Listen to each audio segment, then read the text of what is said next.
बोलो एकादशी मैया की जय। बोलो श्री कृष्ण भगवान की जय। बोलो विष्णु भगवान की जय। 8वां अध्याय। आज फागुन शुक्ला आमल को एकादशी। भक्तजनों, मैं अनिल गुप्ता एकादशी व्रत कथा का आपको श्रवण करा रहा हूँ। पहले भी मैं कराता रहा हूँ और आज है 8वां अध्याय। आइए कथा सुनते हैं।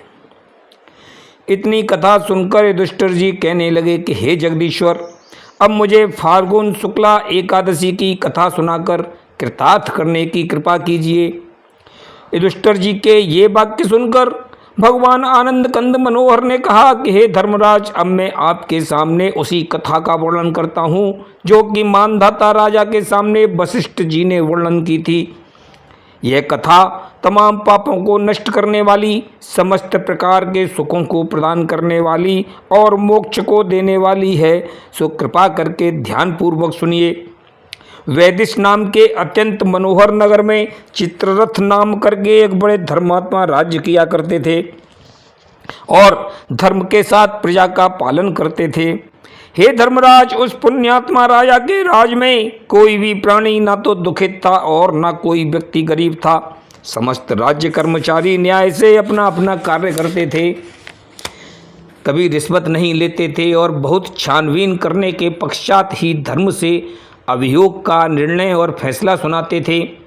हे राजन, इतना ही नहीं, वह महात्मा भूपति सारी प्रजा के सहित शुभ कर्म करता हुआ पुण्य फल देने वाली प्रत्येक एकादशी का व्रत विधि विधान से किया करता था।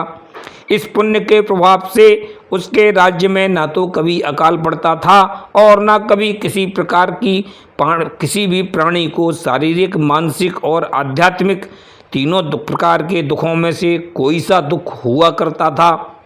हे धर्मपुत्र, एक दिन का वृतांत है कि राजा अपनी प्रजा के साथ द्वादशी से युक्त फागुन शुक्ला एकादशी का व्रत कर भक्ति भाव से भगवान की सेवा पूजा करता हुआ रात्रि को जागरण कर रहा था। इसी अवसर में भूख प्यास से अत्यंत पीड़ित हो एक बहेलिया उधर से आ निकला और दीपमाला से युक्त उस आश्चर्य में स्थान में अनेक श्रेष्ठ पुरुषों के सहित राजा को जागरण करते हुए देखकर वह भी वहां एक ओर बैठ गया और कष्टों से छुटकारा पाने की इच्छा से परमेश्वर का ध्यान करता हुआ श्रद्धा पूर्वक शुक्ला एकादशी की कथा सुनने लगा।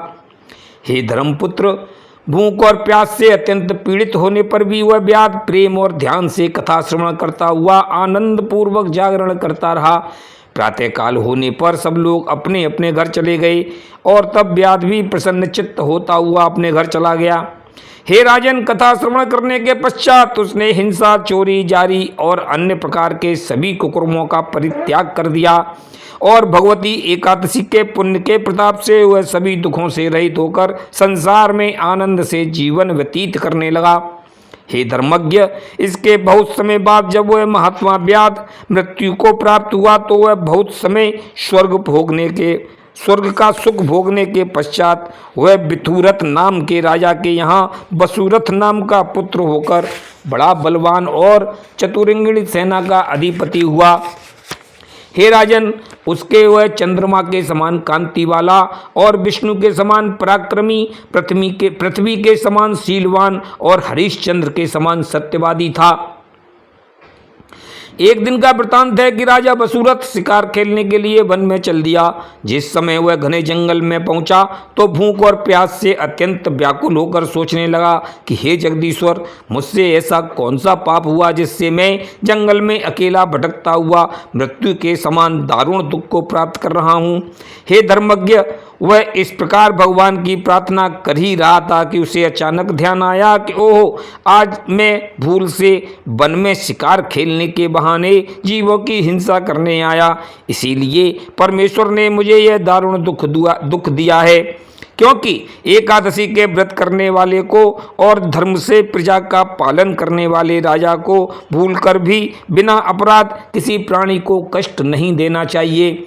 अतएव हे जगदीश्वर, आज से मैं प्रतिज्ञा करता हूँ कि किसी प्राणी को वृथा कष्ट ना देकर धर्मपूर्वक सदैव प्रजा का पालन करता हुआ सदैव शुभ कर्मों में रत रहूँगा। सो मेरा अपराध क्षमा कर मुझ पर प्रसन्न होने की कृपा करते हुए मेरे पापों को नष्ट करने की कृपा कीजिए। इतनी कथा सुनकर भगवान आनंद कंद मुरली मनोहर ने कहा कि हे धर्मपुत्र, जब उसने पाप कार्य का इस प्रकार पश्चाताप किया तो भगवान दीन दयालु ने उसके अपराधों को क्षमा कर दिया। इसके बाद उस राजा को एक झरना दिखाई दिया और तब वह पानी पीने के पश्चात थका मादा होने के कारण एक वृक्ष के नीचे सुस्ताने के लिए लेट गया। हे कौन्तेय, थका मादा तो था ही, इसीलिए राजा को लेटते ही नींद आ गई।